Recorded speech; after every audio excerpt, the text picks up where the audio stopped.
والدہ محترمہ کے لیے سورہ فاتحہ کی تلاوت فرمائیں۔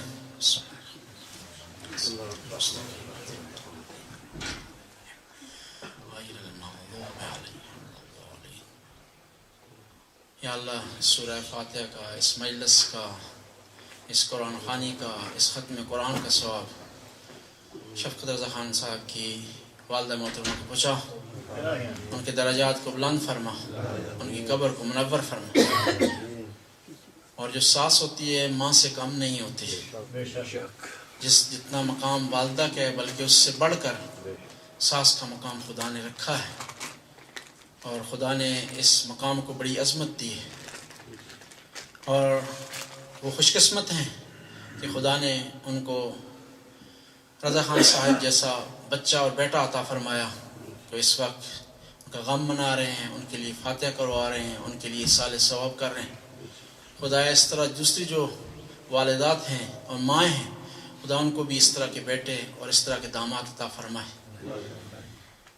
خداوند تعالیٰ کا قرآن میں ارشاد ہوتا ہے کہ یہودیوں، تم اگر گمان کرتے ہو کہ تم اولیاء اللہ ہو، اللہ کے ولی ہو، اللہ کے قریب ہو، اللہ کے دوست ہو، اللہ کے نزدیک ہو، تو موت کی تمنا کرو اگر تم اپنے دعوے میں سچے ہو۔ یعنی موت کی تمنا کرنا، موت کی خواہش کرنا، موت کو گلے سے لگانا، موت سے نہ ڈرنا ولی اللہ ہونے کی علامت ہے۔ صدر اسلام کی ساری جنگیں، سارے معارک، سارے سرایا گواہ ہیں اس بات کے کہ جو بھی پیغمبر کا صحابی میدان میں جاتا تھا تو اس کے پاس دو قسم کی زریں ہوا کرتی تھی، جسے سپر کہتے ہیں فارسی۔ ایک وہ سینے پہ باندھتا تھا، ایک پیٹھ پر۔ سینے پر کیوں باندھتا تھا؟ جو سامنے سے تیر آئے اس کو نہ لگے، اس کو تکلیف نہ پہنچائے، اس کو زخمی نہ کرے، زرہ اس کو روک لے۔ اور پیٹھ پر باندھتا تھا کہ کبھی ضرورت پڑے میدان سے بھاگنے کی تو پیٹھ پہ کوئی تیر نہ لگے، پیوس نہ ہو، یعنی کبھی ایسا موقع آئے تو دشمن کو پیٹھ دکھانے کی ضرورت پڑے تو جاتے ہوئے تیر نہ لگے۔ لیکن ہمارے مولا واحد ہیں جو صرف سینے پر سپر باندھتے تھے، سینے پر زرہ باندھتے تھے، لیکن پیٹھ پر نہیں باندھتے تھے۔ کسی نے مولا سے سوال کیا کہ مولا میں نے آپ کو میدان میں، واحد آپ ایسے آدمی ہیں میدان میں جن کی پیٹھ پر زرہ نہیں، اور سارے مجاہد ایسے ہیں جو سینے پر انہوں نے زرہ باندھی ہوئی ہے، پیٹھ پر بھی باندھی ہوئی ہے۔ مولا نے جواب دیا کہ علی میدان میں آتا ہے لڑنے کے لیے، بھاگنے کے لیے نہیں۔ پیٹھ پر وہ زرہ باندھتا ہے کہ جس کا ارادہ ہو کہ میدان سے بھاگ جائے۔ علی کو پرواہ نہیں ہے کہ وہ میدان میں آئے، وہ موت پر غالب ہو جائے یا موت اس پر غالب ہو جائے، اور کبھی ہو نہیں سکتا کہ موت علی پر غالب ہو۔ اب موت ہے کیا؟ موت کے بارے میں چند سوال ہیں، اور ان سوالوں کا جواب آج کی ہم سخن میں دیں گے، اور کوشش کریں گے آخر میں نتیجہ نکال کر جو ہے وہ اسٹیج یہ ممبر مولانا صاحب کے حوالے کریں۔ پہلا سوال یہ کہ موت ہے کیا؟ دوسرا سوال یہ کہ لوگ موت سے ڈرتے کیوں ہیں؟ تیسرا سوال ہے کہ جب انسان دنیا سے جاتا ہے تو پہلے جو مراحل اس نے طے کرنے ہوتے ہیں، جو پروسیجر اس کے سامنے ہوتا ہے، وہ کون سا پروسیجر ہوتا ہے؟ پھر یہ ہے کہ جو موت ہے اس کا فلسفہ کیا ہے؟ پھر یہ ہے کہ یہ موت کو ہم کس چیز سے تشبیہ دے سکتے ہیں؟ یہ کچھ ایسے سوال ان کا جواب جو ہے آج کے سخن میں ہم دیں گے، اور انشاءاللہ اسٹیج جو ہم مولانا صاحب کے حوالے کریں گے۔ پہلا یہ ہے کہ موت ہے کیا؟ انسان کی زندگی میں مختلف مراحل آتے ہیں۔ انسان دنیا میں آتا ہے اور آنے سے پہلے کچھ مراحل طے کرتا ہے، اور پھر اس کے بعد کچھ مراحل طے کرتا ہے۔ ان مرحلوں میں سے اس کی زندگی کے اس دنیا کے حوالے سے آخری مرحلہ موت ہے۔ موت کی دو ڈیفینیشنز کی گئی ہیں، دو تعریفیں ہیں۔ ایک یہ تعریف یہ ہے کہ موت کیا ہے؟ موت یہ ہے کہ انسان کے بدن سے روح کا نکل جانا۔ انسان دو چیزوں کا مرکب ہے، جو مین چیز اس میں پائی جاتی ہیں۔ ویسے تو اس کے بدن میں کئی اعضاء ہیں، کئی پارٹس آف باڈی ہیں، روح کے کئی احوال ہیں، لیکن مین چیزیں دو اس میں جو پائی جاتی ہیں وہ اس کا روح اور بدن ہے۔ اور یہ بھی یاد رکھیں کہ موت ہر چیز کو آنی ہے، ہر ذی روح اس نے موت کا ذائقہ چکھنا۔ اب سوال ہی پیدا ہوتا ہے کہ اس موت سے کس طرح بچا جائے؟ جب ہر آدمی کو موت لاحق ہے، ہر آدمی نے موت کا سامنا کرنا ہے، ہر آدمی نے موت کا ذائقہ چکھنا ہے، بلکہ ہر زیرو نے، تو اس سے کس طرح بچا جائے کہ انسان کو موت کا سامنا نہ کرنا پڑے، انسان نہ مرے، انسان فنا نہ ہو، انسان ہمیشہ اس دنیا میں باقی رہے، انسان اتنا باقی رہے کہ دنیا کو دیکھے، بلکہ اتنا باقی رہے کہ قرآن کہہ رہا ہے وَلَا تَحْسَبَنَّ الَّذِينَ قُتِلُوا فِي سَبِيلِ اللَّهِ أَمْوَاتٌ بَلْ أَحْيَاءٌ عِندَ رَبِّهِمْ يُرْزَقُونَ۔ ایک آدمی بڑا پیارا جملہ کہا لوگوں ہر آدمی کو موت آنی ہے، موت سے بچنے کا طریقہ یہ ہے کہ شہید ہو جاؤ، شہید ہو جاؤ تو موت تمہیں نہیں مار سکے گی، بلکہ تم ہمیشہ کے لیے زندہ رہو۔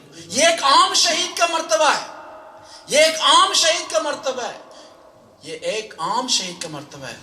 تو جب ایک عام شہید کا مرتبہ یہ ہے کہ ہمیشہ کے لیے زندہ ہے، موت اسے نہیں مار سکتی۔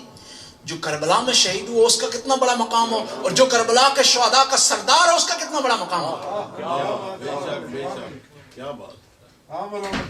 بلکہ میں ایک اور کہتا ہوں، بعض لوگ کہیں گے ہمیں میسر نہیں، کس طرح شہادت حاصل کریں؟ جی ہمیں میسر نہیں، ہم کس طرح شہادت، ہمارے پاس کوئی بیٹل فیلڈ نہیں ہے، کوئی جو ہے جنگ کا میدان نہیں ہے، کوئی محاذ ہمارے پاس نہیں ہے، جا نہیں سکتے، دور جانے کی ضرورت نہیں۔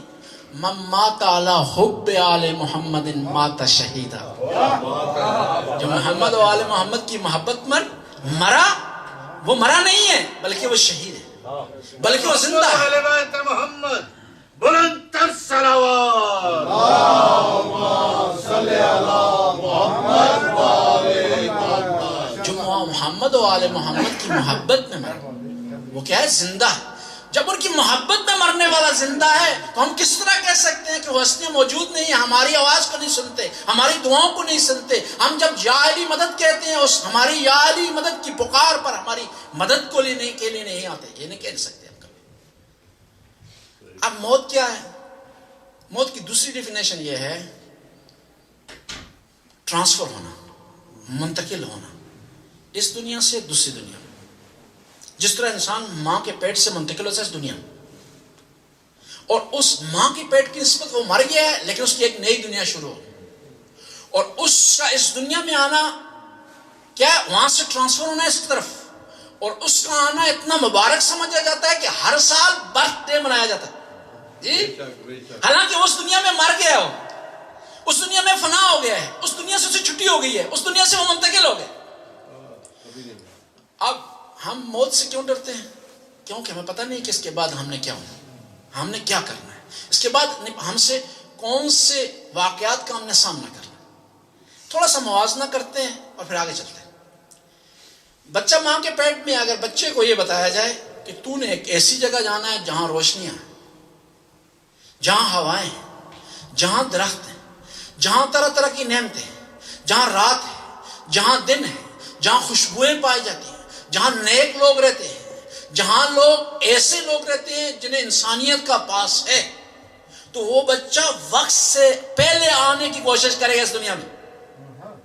ہمیں بھی اگر صحیح علم ہو جائے، یقین ہو جائے، ادراک ہو جائے، ہم باور کر جائیں، عقیدہ رکھتے ہیں اس بات کا کہ جب اس دنیا سے منتقل ہوں گے تو ہمارے استقبال کے لیے امیر المومنین آئیں گے، امام حسن آئیں گے، امام حسین آئیں گے، امام باقر علیہ السلام آئیں گے، امام جعفر صادق آئیں گے، تو ہم اس دنیا میں ٹھہرنا پسند ہی نہیں کریں، لیکن بشرط کہ یقین رکھیں ہم، بشرط کہ۔ ایک اور سوال، بچہ ماں کے پیٹ میں ہے، بچہ ماں کے پیٹ میں ہے، اس پیٹ میں خدا نے اسے کان بھی دیے، ناک بھی دیا ہے، حس کی طاقت دی ہے اسے، پورے حواس خمسہ اس کے پاس موجود ہے، لیکن اس کا استعمال نہیں ہے وہاں پر، صحیح ماں سوئے ایک دو کے استعمال نہیں۔ اب وہ بچہ کہے کہ جب میرا یہاں استعمال نہیں ہے ان چیزوں کا، جب مجھے یہ چیزیں ضرورت نہیں پڑ رہی ہیں، خدا تو نے مجھے یہ چیزیں دی کیوں ہیں؟ تو خدا کہے گا یہاں اس کا استعمال نہیں ہے، لیکن یہاں یہ چیزیں مضبوط ہوں گی تو ایک اور جگہ کام آئیں گی۔ یہاں تجھے کان دیا ہے، اس کان کی اگر تم نے خوراک اچھی حاصل کی، تمہاری ماں نے تمہارا خیال رکھا، تمہارے ماحول نے تمہارا خیال رکھا، تو یہ کان اچھی پرورش پائیں گے، جب دنیا میں جائیں گے تو صحیح ان سے فائدہ اٹھا سکتا ہے۔ یہ جو آنکھیں ہیں ابھی تو نے تجھے دی ہیں، اگر اس کی ان آنکھوں کی اچھی پرورش ہوگی تو ایک اور جگہ پر یہ آنکھیں تجھے کام دیں گی، تو مجھے رنگ دکھائیں گی، تو دنیا کو جج کر سکے گا، اچھے چہرے دیکھ سکے گا، تو خدا کی نعمتوں کو دیکھے گا، خدا کی نعمتوں سے فیض حاصل کرے گا۔ اب اور بچہ کہے کہ مجھے وہاں کیا کام، مجھے یہاں ضرورت نہیں ہے تو میں نہیں چاہتا ہوں، خدا کہے گا نہیں، تجھے یہاں دی ہے لیکن کام تجھے وہاں آئے گی۔ یہ جو ہم اعمال کرتے ہیں نا، یہ ممکن ہے یہاں پر اس کا کوئی ہمیں اثر نظر نہ آئے، یہ نماز جو پڑھتے ہیں، جو روزے ہم رکھتے ہیں، جو حج ہم جاتے ہیں، جو زیارتوں کے لیے جاتے ہیں، یہ مجلس بپا کرتے ہیں، ممکن ہے بعض لوگ کہیں کہ نہیں ہمیں یہاں ان کا کیا فائدہ ہے، یہاں ہم نے کرنا ہے لیکن فائدہ ہمیں وہاں حاصل ہوگا۔ مثال کے طور پر آپ ایک سفر پر جاتے ہیں، ایک سفر پر آپ جاتے ہیں، سفر کے سارے انتظام آپ نے مکمل کیے ہیں، اور جہاں آپ نے جانا ہے وہاں آپ کی رہائش کا انتظام ہے، ہر چیز کا آپ کا انتظام ہے، آپ کے لیے ٹرانسپورٹ مہیا ہے، دوست آپ کے انتظار میں کھڑے ہیں، اس سفر کو کبھی بھی ڈیلے نہیں کرے گی۔ اگر ڈیلے کسی وجہ سے ہو جائے گا تو آپ افسوس کریں گے، لیکن اگر آپ کو سفر کا پتہ نہیں ہے کس وقت شروع ہونا ہے، آپ کو پتہ نہیں ہے کس سواری پر آپ نے جانا ہے، آپ کو پتہ نہیں ہے کہ سفر کی مشکلات کیا ہیں، آپ کے لیے وہاں رہن سہن کا انتظام ہے، وہاں آپ پریشان۔ یہاں سے پتہ چلا کہ انسان موت سے کیوں ڈرتا ہے، جب موت فنا نہیں ہے، موت ختم ہونا نہیں ہے، موت ٹرانسفر ہونا ہے، تو انسان ڈرتا ہے اس لیے کہ اس سفر کے لیے اس نے انتظام نہیں کیا، اس سفر کی اس کے پاس تیاریاں نہیں ہیں، اس سفر کے اس کے پاس ٹکٹ نہیں ہے، اس سفر کے اس کے پاس دوسرے جو لوازمات ہیں وہ نہیں ہیں۔ اگر لوازمات ہوں، تیاری ہو، تو کبھی بھی اس سفر سے نہیں گھبراتا انسان۔ بس یہاں پر ہم تھوڑا خلاصہ کرتے ہیں، جو ڈیفینیشنز ہم نے دو کی ہیں اور پھر آگے چلتے ہیں۔ ہم نے دو تعریفیں موت کی۔ ایک تعریف اس کی یہ ہے کہ روح کا بدن سے جدا ہونا، دوسری تعریف یہ ہے کہ یہاں سے دوسری دنیا میں منتقل ہونا۔ ہم ان دونوں تعریفوں کو جمع کرتے ہیں کیونکہ اس میں تضاد نہیں پایا جاتا، کلیش نہیں ان دونوں تعریفوں میں، کوئی کلیش نہیں کہ ایک دوسرے کے مقابلے میں، بلکہ اگر ہم ان کو جمع کریں تو اس طرح جمع کریں گے، جب انسان کے بدن سے روح نکل جاتا ہے تو اس دنیا کے حوالے سے وہ مر جاتا ہے، اور اس کا نتیجہ یہ ہوتا ہے کہ اس دنیا سے دوسری دنیا میں منتقل ہو جاتا ہے۔ دونوں تعریفیں جمع ہو گئی ہیں۔ یہاں پر ایک آپ خدمت میں عرض کروں، جب یہ موت ٹرانسفر ہونے کا نام ہے، منتقل ہونے کا نام ہے اس دنیا سے دوسری دنیا میں آپ سے پوچھتا ہوں، آپ نے اکثر آپ میں سے ایسے افراد یہاں تشریف فرما جنہوں نے اپنا گھر تبدیل کیا ہوگا، فلیتے جس کو آپ کہتے ہیں، جی میں آپ سے پوچھتا ہوں، جس گھر میں آپ جا رہے ہوتے ہیں اس کو زیادہ سنوارتے ہیں، بناتے ہیں، صاف کرتے ہیں، سیٹنگ کرتے ہیں، یا جس کو چھوڑ رہے ہوتے ہیں؟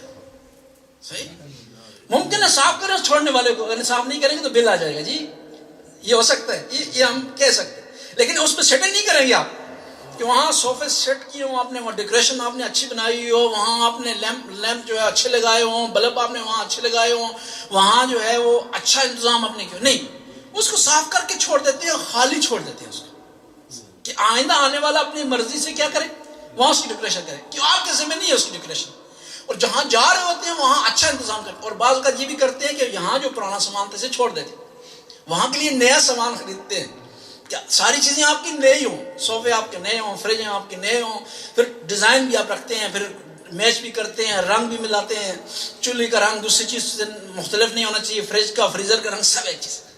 میں آپ سے پوچھتا ہوں، جب آپ منتقل ہوتے ہیں گھر کی طرف تو یہ دنیا بھی آپ کا گھر ہے جہاں سے آپ نے منتقل ہونا، لیکن فرق یہ ہے کہ جہاں آپ گھر تبدیل کر رہے ہوتے ہیں آپ کو پتہ ہوتا ہے کس دن آپ نے تبدیل کرنا ہے، کس دوست نے آپ کی مدد کرنی ہے، کون سی گاڑی آپ نے استعمال کرنی ہے، اور ٹائم کا بھی آپ نے کیا اندازہ لگایا ہوا ہوتا ہے کہ اتنا ٹائم لگے گا، لیکن یہ دنیا جس دنیا سے آپ دوسری دنیا میں منتقل ہو رہے ہیں آپ کو پتہ نہیں کس وقت منتقل، آپ کو پتہ نہیں کہ آپ کے منتقل ہونے میں کوئی آپ کی مدد کرے گا یا نہیں کرے گا، آپ کو پتہ نہیں کہ آپ کا جو سامان ہے وہ کتنا ہے، جتنے گناہ ہوں گے اتنا زیادہ سامان ہوگا، ان گناہوں کے ساتھ منتقل ہو آپ نے نا، گناہ یہاں نہیں چھوڑنے آپ نے، یہاں ساتھ آپ نے منتقل ہونا، اس کے بوجھ کو آپ نے اٹھا کر منتقل ہونا۔ تو میں آپ سے پوچھتا ہوں، کیا عقل کیا کہتا ہے کہ ہم اس گھر کی تیاری کریں یا اس گھر کی زیادہ تیاری کریں؟ اگر صرف گھر کی اگر بات ہوتی نا تو اس کی زیادہ تیاری، لیکن امیر المومنین نے کیا کہا؟ امیر المومنین نے بڑا پیارا جملہ کہا دنیا اور آخرت کو جمع کرنے کے لیے، یعنی دونوں چیزیں ہونی چاہیے سب۔ اے اعمل للآخرہ کانک تموت غدا، آخرت کے لیے اس طرح عمل کر جس طرح آپ نے اگلے لمحے میں. غدا کا کل کا لفظ استعمال کیا ہے استعارتن کنایتن، صحیح، یعنی اگلے لمحے میں آپ آخرت کے لیے اس طرح کام کریں جس طرح آپ نے اگلے لمحے میں اس دنیا سے چلے جانا ہے. سبحان اللہ، بہت اچھا. وَأَعْمَلْ لِلدُّنْيَا كَأَنَّكَ تَعِيشُ أَبَدًا، کہ دنیا کے لیے اس طرح کام کہ جس طرح آپ نے ہمیشہ اس پہ رہنا ہے. یہاں پر آپ سے سوال کرتا ہوں، مولا نے کہا کہ دونوں کو آپ نے رکھنا ہے، دونوں کا رکھنا مطلب ہے 50% اس کے لیے کام کریں 50% اس کے لیے. میں آپ سے سوال کرتا ہوں کیا ہم اس طرح کرتے ہیں؟ 50%، 50 تو چھوڑیں، 10% کر لیں، بڑی بات ہے. 90% دنیا کے لیے کریں، 10% جو آخرت کے لیے کریں. یہاں ایک سی مثال کے ذریعے واضح کریں گے. میں پوچھتا ہوں آپ کے بچے اسکول 5 دن جاتے ہیں نہیں جاتے؟ اگر 50% کا معاملہ ہو تو 5 دن آپ کے بچے اسکول کے لیے جا رہے ہیں تو 5 دن بچے دین کے لیے ٹائم دیں. میں نہیں کہتا 5 دن جائیں، کم از کم 1 دن تو جانا چاہیے نا. 50 نہیں، 50% نہیں، 5 دن نہیں، 1 دن تو جانا چاہیے. بار بار اعلان کر چکے ہیں کہ اتوار کے دن 4 بجے سے 5 بجے تک بچوں کے لیے یہاں درس رکھا گیا، اور آپ کی مشکل حل کرنے کے لیے ایک اتوار کو اردو میں ہوتا ہے اور ایک اتوار کو نارویجن میں ہوتا ہے. اگر آپ چاہتے ہیں کہ آپ کے بچے بھی وہی کام کریں جس طرح آج شفقت رضا خان نے کیا اپنی والدہ کے لیے، تو یہ راستہ آپ کو طے کرنا پڑے گا.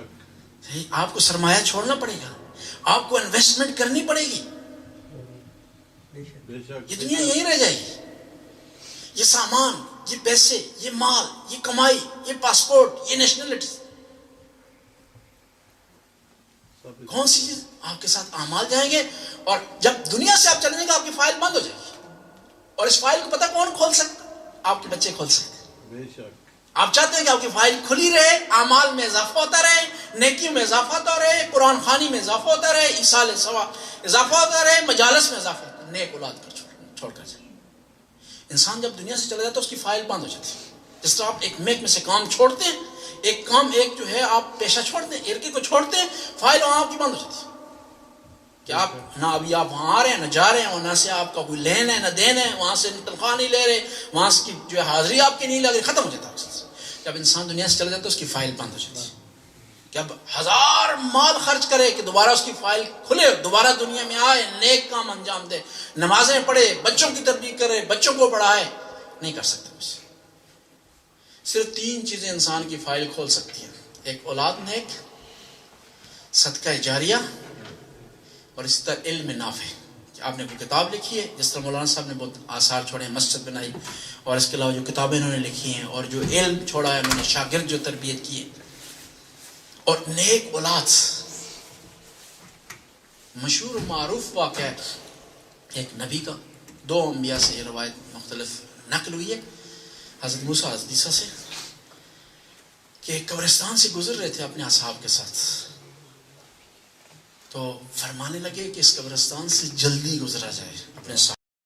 کہا کیوں، کیا وجہ ہے؟ کہا یہاں ایک قبر پر عذاب آنے والا ہے، اور کہیں ایسا نہ ہو ہم اس عذاب کی لپیٹ میں آ جائیں. جلدی سے گزر گئے. واپسی پر اپنے انہی اصحاب کو کہتے ہیں کہ رک جائیں، یہاں ہم نے فاتحہ پڑھنی. کہا کیا مسئلہ ہے، کیا ماجرا؟ جاتے ہوئے آپ نے فرمایا کہ جلدی سے آنا. کہا نہیں، اس قبر پر عذاب آنے والا تھا، لیکن اس صاحب قبر کا بچہ عبادت گاہ میں گیا، مسجد میں گیا، اس نے بسم اللہ الرحمن الرحیم پڑھا، اور خدا کی ذات نے کہا یہ ہو نہیں سکتا جس آدمی کا بیٹا مجھے رحمان اور رحیم کہہ کرے، مجھے رحمت سے پکارے، مجھے رحمت کا عنوان دے، مجھے رحیم اور رحمان کا نام دے، میں اس کے جو ہے باپ پر، جو ہے اس کے والد پر عذاب نازل کروں. ہم نہیں کہتے 5 دن، کم از کم 1 دن، اور 5 دن میں روزانہ بچے آپ کے 5 گھنٹے جاتے ہیں، 5 کو 5 سے ضرب دیجیے 25 بنتا ہے. ہم نہیں کہتے 25، ہم نہیں کہتے 10، کیا 1 گھنٹہ بچوں کے لیے دیں، وقت کریں، اور تاکہ آپ کا ورثہ قائم رہے. دنیاوی لحاظ سے آپ انویسٹمنٹ کرتے ہیں، کاروبار میں انویسٹمنٹ کی جاتی ہے، صحیح قسم کا کاروبار کیا جاتا ہے تاکہ آپ کو منافع ملے. دینی اعتبار سے کیوں نہیں آنا چاہیے؟ اور ایک اور آپ کی جملہ آپ خدمت میں عرض کروں، آپ چاہتے ہیں کہ جو اچھی چیز آپ کو ملے آپ کے بچوں کو بھی ملے، چاہتے ہیں نا، ہر آدمی چاہتا ہے. اور بعض اوقات یہ کہ خود اچھی چیز نہیں پہنتے، اچھا نہیں کھاتے، بچوں کو اچھا دیتے، کہتے ہیں کہ تاکہ ان کا اسٹینڈرڈ خراب نہ ہو، تاکہ دوسرے بچوں کے سامنے شرمندہ نہ ہو، خود جو ہے سختی برداشت کر لیتے ہیں، لیکن بچوں کو کوشش کرتے ہیں اچھی چیز ملے۔ جب بدن کے بچوں کے بدن کے لحاظ سے ان کی اتنی آپ پرواہ کرتے ہیں تو روح کے لحاظ سے ان کی پرواہ کیوں نہیں ہونی چاہیے، ان کا خیال کیوں نہیں ہونا چاہیے؟ بے شک، بہت اچھا۔ آگے چلتے ہیں۔ اب انسان موت سے کیوں ڈرتا ہے؟ اس سے ڈرنے کی ایک تو یہ وجہ بیان کی کہ کیونکہ انسان کیا ہے، اس کے اعمال صحیح نہیں۔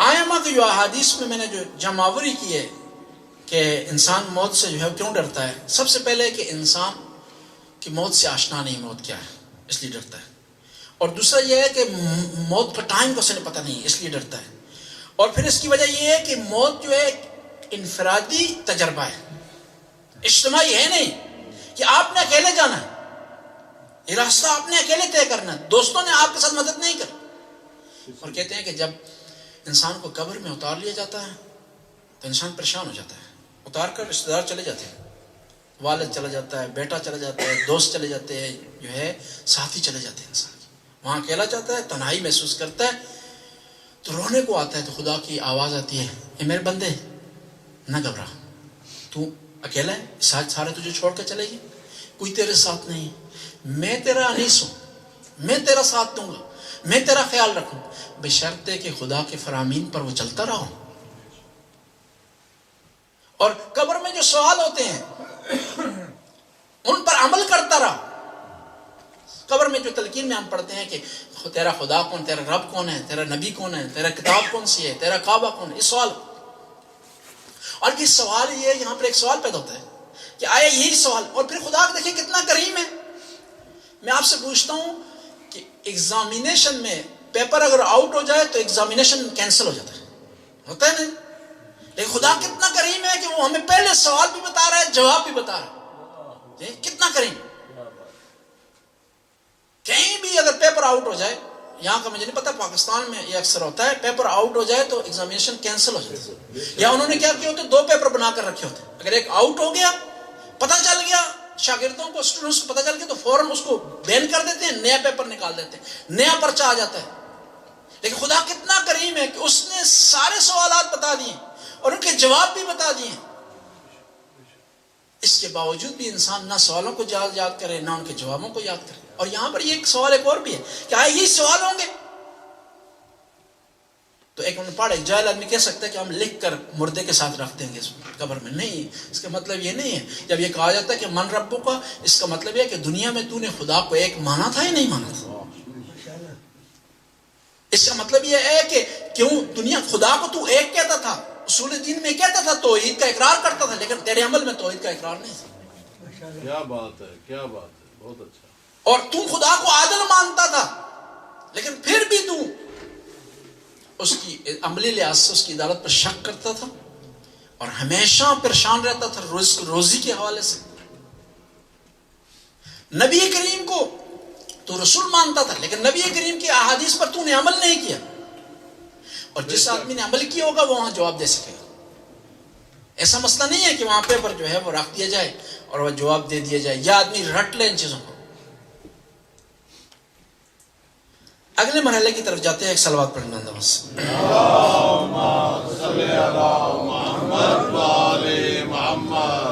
اب موت کو بڑی پیاری تشبیہ کی ہے علماء نے سونے کے ساتھ، موت کی تشبیہ سونے کے ساتھ کی ہے۔ فرق اتنا ہے کہ یہ سونے اس کے بعد ہم جاگ جاتے ہیں، اس کے بعد بھی ہم جاگیں گے مرنے کے بعد، لیکن یہ ایک مدت طویل کے بعد،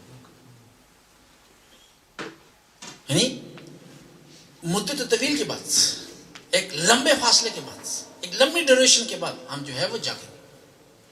لیکن یہ جو جب دنیا میں ہم سوتے ہیں وہاں ہمیں پتہ ہوتا ہے کہ ہم نے کس وقت سونا ہے، کسی حد تک یہ پتہ ہو کہ کہاں سونا ہے کسی حد تک، اور یہ بھی بعض اوقات پتہ ہوتا ہے کہ ہم نے کب جاگنا ہے۔ بشرطے کہ انسان اس کے ہوش و حواس ہوں اپنی جگہ پر، یہ نہیں کہ جس وقت جی چاہے سو گیا، جس وقت جی چاہے جاگ گیا، صبح کی نماز سائڈ پر رہی، صحیح، دوسرے معاملات سائڈ پر رہے۔ میں ہمیشہ کہا کرتا ہوں آپ کو جو جزا ملے گی آپ کی کوششوں پر، عمل کی وجہ سے جزا نہیں، کوششوں پر نیت پر جزا ملے گی۔ ایک آدمی رات کو اگر الارم لگا کر سوتا ہے صبح کی نماز کے لیے، صحیح، اگر کسی وجہ سے نہیں جاگ پاتا اس کو ثواب ملے گا، لیکن اس آدمی کو کبھی ثواب نہیں ملے گا جو رات کو اس کی نیت یہ ہے کہ صبح کو نماز کے اس کے لیے نہیں جاگنا، بلکہ دوستوں کو، ہمسایوں کو یہ کہہ رہا ہے، رومیٹس کو، مجھے نماز کے لیے نہیں جگانا، اس سے بڑا بدبخت آدمی یہ ایک تو ہے، یعنی اتفاق سے بھی نہ جاگے ہو، یہ اتنا مصمم ہے، خدا کے مقابلے میں آ گیا ہے کہ اگر اتفاق سے بھی اسے کچھ جگائے کہ اچانک اسے موقع مل جائے تو پھر بھی اس نے نماز نہیں پڑھنی۔ جب ہمیں پتہ ہے کہ موت اور سونا آپس میں ان کی شباہت ہے، سملرٹیز میں پائی جاتی ہیں، صحیح، تو یہ جو سونا ہے اس کو ہمیں بعض اوقات قربان کرنا چاہیے تاکہ وہ ہمارا جو لمبا سونا ہے وہ آسان ہو، جو لمبی نیند ہے وہ آسان ہو۔ اب سوال یہ پیدا ہوتا ہے خدا نے موت کو کیوں رکھا ہے؟ موت کا فلسفہ کیا ہے؟ آخری سوال، موت کو خدا نے کیوں رکھا؟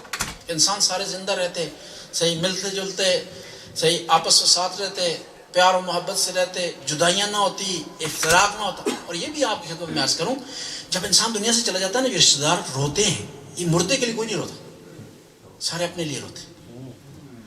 آپ نے خود اپنا انتظام کرنا ہے، سارے جو لوگ اپنے لیے روتے ہیں۔ بیٹا اس لیے روتا ہے کہ ایک ایسا آدمی جو میرا خیال رکھتا تھا، میرے لیے کمائی کرتا تھا، میرے لیے کھانے پینے کا انتظام کرتا چلا گیا، اب میں کیا کروں؟ وہ اپنے کھانے پینے کے لیے رو رہا ہے، اپنی انکم کے لیے رو رہا ہے۔ دوست اس لیے روتا ہے کہ میرے ساتھ ایک ایسا ساتھی تھا جو مجھے کمپنی دیتا تھا، اب مجھے کمپنی کون دے گا؟ جی، میری کمپنی ضائع ہوگی، مفت کی کمپنی مجھے ملی ہوئی تھی، مجھے کمپنی بھی دیتا تھا، شیئر بھی سناتا تھا، کھانا بھی کھلاتا تھا، جی، تو اب مجھے کون ایسا کرے گا؟ زوجہ روتی ہے کہ اس بیوہ ہو جائے گی، اس اپنے بیوہ ہونے پر روتی ہے، اس مردہ کے لیے نہیں روتی۔ جب ہمیں پتہ ہے کہ ہمارے لیے کوئی نہیں روتا، سارے اپنے لیے روتے ہیں، تو ہمیں اس مرحلے سے پہلے اپنے لیے انتظام کرنا پڑے تاکہ کسی کو ہمارے لیے رونے کی ضرورت نہ پڑے، اور پھر ان کی ہمدردیوں کرنے سے ہمیں کوئی فائدہ نہیں ملے گا جب تک وہ مجالس نہ رکھیں، جب تک وہ قرآن خوانی کا انتظام نہ کریں، جب تک وہ اصالہ ثواب کے لیے کوئی عمل نہ کریں۔ اب سوال ہی پیدا ہوتا ہے کہ خدا نے یہ موت رکھی کیوں؟ موت جو خدا نے رکھی ہے، ایک تو قرآن نے اس کا فلسفہ بیان کیا، لِيَبْلُوَكُمْ أَيُّكُمْ أَحْسَنُ عَمَلًا، تاکہ پتہ چلے کہ تم میں سے بہترین عمل رکھنے والا کون۔ ایک جو قرآن نے بیان کیا۔ دوسرا اس کا فلسفہ یہ، حضرت موسیٰ علیہ السلام کے زمانے میں موسیٰ علیہ السلام کی قوم نے درخواست کی حضرت موسیٰ سے کہ خدا کی بارگاہ میں عرض کیا جائے کہ موت ہم سے اٹھ جائے، کہ مرتے ہیں ہمارے رشتہ دار، ہم پریشان ہو جاتے ہیں۔ بیٹے نے کہا کہ میرا باپ دنیا سے چلا گیا، میں پریشان ہو گیا، میں یتیم ہو گیا، میرے لیے کوئی انتظام نہیں تھا۔ زوجہ نے کہا، یہ سارے لوگوں نے درخواستیں کی۔ حضرت موسیٰ نے خدا کی بارگاہ میں درخواست پیش کر دی، اور کچھ عرصے کے لیے خدا نے کیا کیا؟ موت کو اٹھا لیا اس قوم میں سے۔ آج کے الفاظ میں ہم کہیں کہ بین لگ گیا موت پر، جی، اس بات کوئی بھی نہیں مرے گا۔ کوئی زمانہ گزرا تو خود لوگوں نے درخواست کی کہ خدایا ہم پریشان ہیں، نہ مرنے سے پریشان ہیں۔ کہا کس طرح؟ کہا میرا باپ دادا دونوں بوڑھے ہیں، چل نہیں سکتے، کھا نہیں سیکھتے، پی نہیں سکتے، میں ان کے لیے کھانے کا بھی انتظام کرتا ہوں، ان کو کھلاتا بھی ہوں، ان کا خیال بھی رکھتا ہوں، صحیح، ان کے ہر قسم کے انتظام کی ذمہ داری مجھ پر ہے۔ تو خدا کی بارگاہ میں درخواست کی، پھر خدا تعالیٰ نے کہا کہ اب موسیٰ قوم کو کہہ دینا کہ میں نے موت کس لیے رکھی ہوئی ہے، کہ یہ قوم انسان تنگ نہ آ جائیں، دوسرے انسانوں کی بے ادبی نہ ہو۔ ظاہر ہے کہ انسان چل نہ سکے، کھا نہ سکے، پی نہ سکے، اس کا خیال رکھنے والا کسی وقت میں اس کی بے ادبی کرے۔ اور وہ لوگ عظیم ہیں جو اپنے بوڑھے والدین کا احترام کرتے ہیں، ان کی خدمت کرتے ہیں، اور جو انسان کے قبر میں آسائش کا سبب بنے گی والدین کی خدمت، اور موت کے بعد جس چیز میں آسانی ہوگی والدین کی خدمت۔ حضرت موسیٰ نے خواب میں دیکھا کہ اس شہر کا جو قصائی ہے وہ جنت میں ان کا رومیٹ ہے، جنت میں ان کے ہم مقام ہے، اور خدا نے ایڈریس بھی بتایا، اس کے شمائل بھی بتائے، اس کا حلیہ بھی بتایا، اس کے ساری کیفیات بتائی کہ کون آدمی ہے۔ اب حضرت موسیٰ کو طلب ہوئی، جستجو ہوئی کہ میں دیکھوں کہ کون سا اتنا عظیم آدمی ہے جو میرے مقام تک پہنچ گیا, اس کو جنت میں خدا نے میرا مرتبہ عطا کیا. ظاہر یہ کہہ سکتے ہیں کہ نبی کا مرتبہ تو نہیں مل سکتا, لیکن کسی حد تک جو ہے وہ اس کو بڑا خدا نے مقام دیا. خدا نے تشبیہ کے لیے وہاں بیان کیا, اور اس واقعے کو بہت سے جو ہے عرفاء نے اپنے کتابوں میں نقل کیے. تو حضرت موسیٰ آ گئے اس آدمی کے پاس, کہا میں چاہتا ہوں کہ ایک دن تمہارے پاس رہوں. اس طرح ہوتا ہے نا, ٹی وی والے کہتے ہیں کہ ایک دن ٹی وی والوں کے ساتھ, جی وہ ایک دن 24 گھنٹے رہا کس کے ساتھ, اس کسائی کے ساتھ, اس قصاب کے ساتھ. کہ کیا کرتا ہے, کون سا عمل کرتا ہے جس کی وجہ سے اس کا اتنا بڑا مقام ہو گیا, اتنی بڑی منزلت ہو گئی. کہتے ہیں کہ وہ صبح وہ آدمی اٹھا, اس نے اپنی ماں کے ہاتھ پاؤں دھلائے, ماں کو کھانا کھلایا, ماں کو جو ہے نیا لباس پہنوایا, پہنانے کے بعد کام پہ چلا گیا, اور سارا انتظام گھر میں چلا تیار کر کے, ہر چیز ماں کے لیے سامنے رکھ کر کے چلا گیا. اور جب واپس آیا, حضرت موسیٰ سارا دن اس کے ساتھ واپس آیا, دوبارہ اس نے جو ہے ماں کی خدمت کی, ماں کے ہاتھ پاؤں دھلوائے, ماں کے سامنے کھانا تیار کر کے رکھا, ماں کے پاؤں دبائے, ماں کا خیال رکھا. اور اب کیا ہوا, وہ ماں کے پاس کھڑا, ماں کی خدمت کر رہا تھا. حضرت موسیٰ تھوڑے فاصلے پر تھے, یہ ساری چیزوں کو نوٹ کر رہے تھے. ماں نے دعا کے لیے ہاتھ بلند کی, ماں نے دعا کے لیے ہاتھ بلند کی. حضرت موسیٰ قریب ہوئے, اور اس سے پہلے کہ حضرت موسیٰ قریب ہوں اس کی دعا ختم ہو چکی تھی ماں کی. حضرت موسیٰ نے اس بیٹے سے پوچھا کہ تیری ماں نے کیا دعا کی؟ کہا میری ماں نے کہا ہے کہ خدا میرے بیٹے کو موسیٰ کا مقام عطا فرما. حضرت موسیٰ کہنے لگے کہ تیری ماں کی دعا قبول ہو.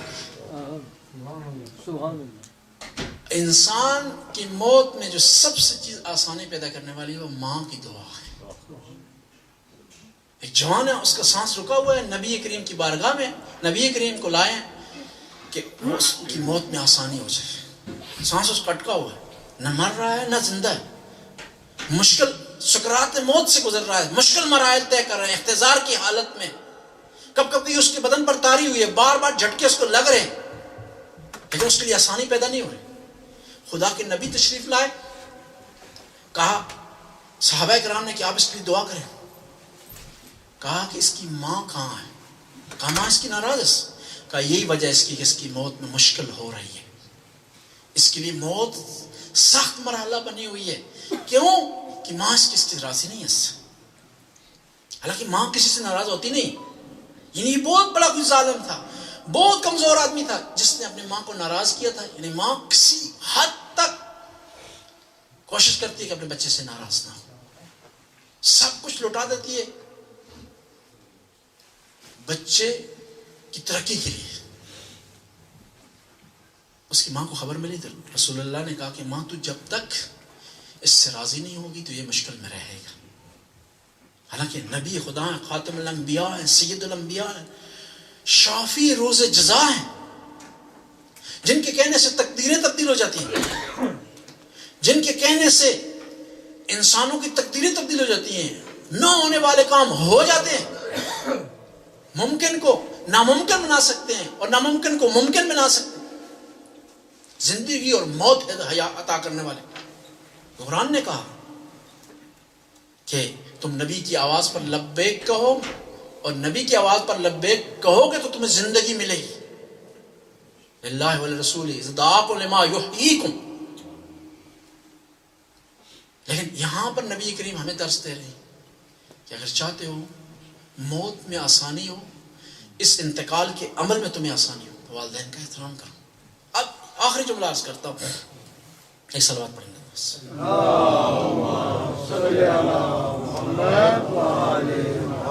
آخری جملہ عرض کرتا ہوں. اب سوال پیدا ہوتا ہے کہ وہ لوگ جن کی والدین زندہ ہیں ان کے لیے تو ظاہر ہے کس طرح خدمت کریں, کس طرح ان کو راضی کریں. جن کے اس دنیا سے چلے گئے ہیں وہ کس طرح کریں؟ وہ اس طرح کریں جس طرح شفقت رضا خان نے کیا.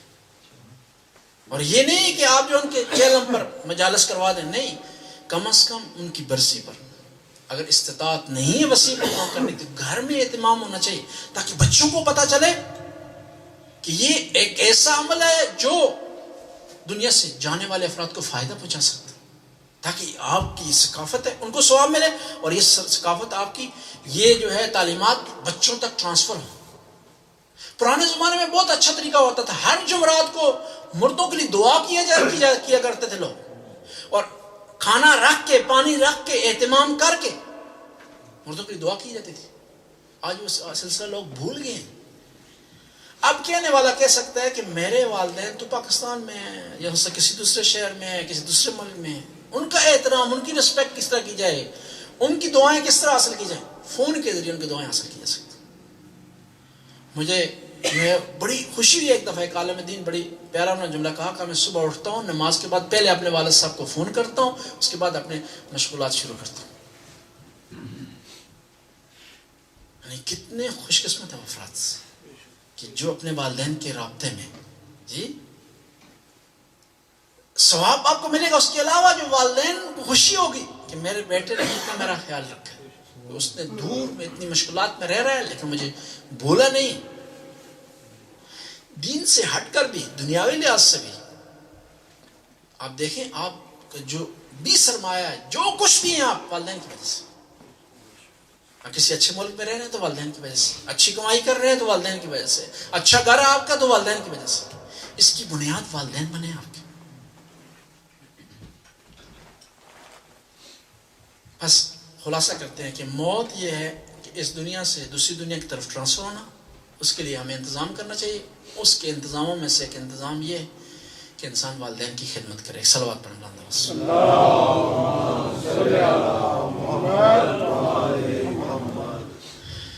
ہم نے اہل بیت سے والدین کا احترام سیکھا ہے. امام حسن سے، امام حسین سے سیکھا ہے کہ والدہ کا احترام کس طرح کیا جاتا. امام حسن اور حسین سے سیکھا ہے کہ اپنی ماں کا کس طرح خیال رکھا جاتا ہے. جب وہ گھر کا واقعہ پیش آیا ہے نا، اس کے بعد بی بی مسلسل بیٹھ نہیں سکتی تھی، مسلسل کھڑے نہیں ہو سکتی تھی. اور اس بات کا احساس تھا امام حسن کو اور امام حسین کو. کہتے ہیں کہ جب بی بی کا آخری وقت آیا ہے نا، بی بی نے اسماء بنت امیس کو کہا کہ اسماء بنت امیس میں کمرے میں جا رہی ہوں اور خدا کے ذکر و تسبیح میں مشغول ہو رہی ہوں، اور جب دیکھنا کہ میرا ذکر رک گیا ہے، میری تسبیح رک گئی ہے، تو سمجھنا میری روح پرواز کر چکی. تو فوراً علی کو اطلاع دینا اور علی کو کہنا کہ آ جائے گھر میں اپنے بچوں کا خیال رکھنے کے لیے. بچوں کی سرپرست دنیا سے چلی گئی. اور جب ایسا ہوا نا، بی بی کا ذکر رکا نا، اسماء بنت امیس نے امام بی بی کے بیٹوں کو کہا، امام حسن اور امیس و امام حسین کو، جاؤ اپنے بابا کو اطلاع دو کہ بی بی کی روح پرواز کر چکی ہے. امام علی مسجد میں تھے. جب کانوں پہ یہ آواز پہنچی نا، علی قیام میں کھڑے تھے بیٹھ کے، قیام کو ادامہ نہیں دے سکے، فوراً گھر کی طرف پلٹے اور گھر کی طرف اب جا رہے تھے، راستے میں بار بار گر رہے تھے اور سر پر ہاتھ رکھ رہے تھے. اے خدایا میری دنیا ختم ہو گئی، خدایا میرا کوئی نہ رہا، اے خدایا میری زوجہ اس دنیا سے چلے گی. جب دنیا مجھے ستاتی تھی تو فاطمہ مجھے تسلی دیتی تھی. شاید امام کے ذہن میں واقعہ آ گیا ہوگا. ایک دفعہ امام گھر میں تشریف لائے نا، بی بی نے کہا، اے علی میں نے سنا ہے کہ مدینہ کے لوگ آپ کو سلام نہیں کرتے. تو امام علی نے جواب دیا، فاطمہ اگر اتنا ہوتا تو میں گریہ نہ کرتا، میں سلام کرتا ہوں. دنیا والے علی کو جواب نہیں دیتے. امام گھر کی طرف آئے کیا دیکھتے ہیں؟ بی بی کی روح پرواز کر چکی ہے. اب امام نے غسل کا انتظام کیا، کفن کیا. مولا ایک دفعہ غسل دیتے دیوار کی طرف منہ کر کے امام نے رونا شروع کر دیا. اسماء بنت امیس کہتی ہے، مولا کیوں رو رہے ہیں؟ آپ فاتح خیبر ہیں، آپ دلیر ہیں، کوئی جوان آپ کے سامنے ٹھہر نہیں سکتا تھا. امام فرماتے ہیں، میں اس وجہ سے نہیں رو رہا کہ فاطمہ کا پہلو شکستہ، میں اس وجہ سے رو رہا ہوں کہ فاطمہ نے میرا کتنا خیال رکھا. آج تک مجھے نہیں بتایا کہ فاطمہ کے پہلو کی پسلیاں شکستہ ہیں. امام نے غسل دیا، کفن پہنایا. اب جب کفن پہنایا نا، ایک دفعہ امام نے اپنے تمام بچوں کو کہا، یا بنیا اے بیٹو، اے میری بچیوں آؤ، اپنی ماں کا آخری دیدار کر لو۔ بی بی زینب آئے، ام کلثوم آئے، امام حسن آئے، امام حسین کونے میں کھڑے ہوئے رو رہے۔ امام علی نے کہا بیٹا حسین، کیا تو اپنی ماں کا آخری دیدار نہیں کرنا چاہتا؟ امام حسین کے جملے پتہ کیا ہے؟ کہا جب تک مجھے ماں نہیں بلائے گی میں نہیں آؤں گا۔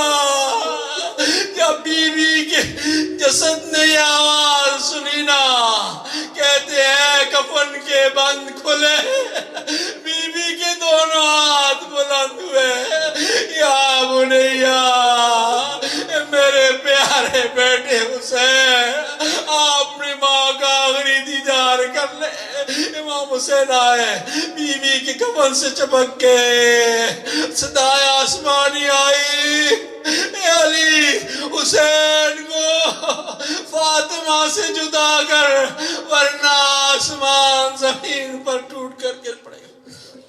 اللہ لعنت اللہ قوم الظالمین فسیعلم الذین ینقلبون۔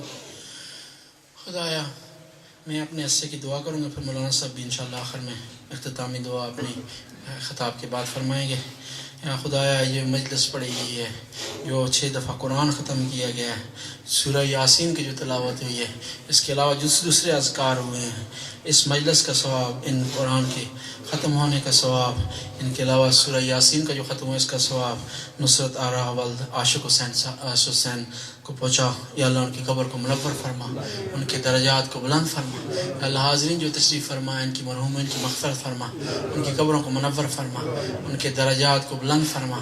یا اللہ ہمیں اپنی قبروں کا خود سامان تیار کرنے کی توفیق عطا فرما، ہر وہ کام کرنے کی توفیق عطا فرما جو قبر کو منور کر دے، اور ہر اس کام سے پرہیز کرنے کی توفیق عطا فرما جو قبر کو تاریک بنا دے۔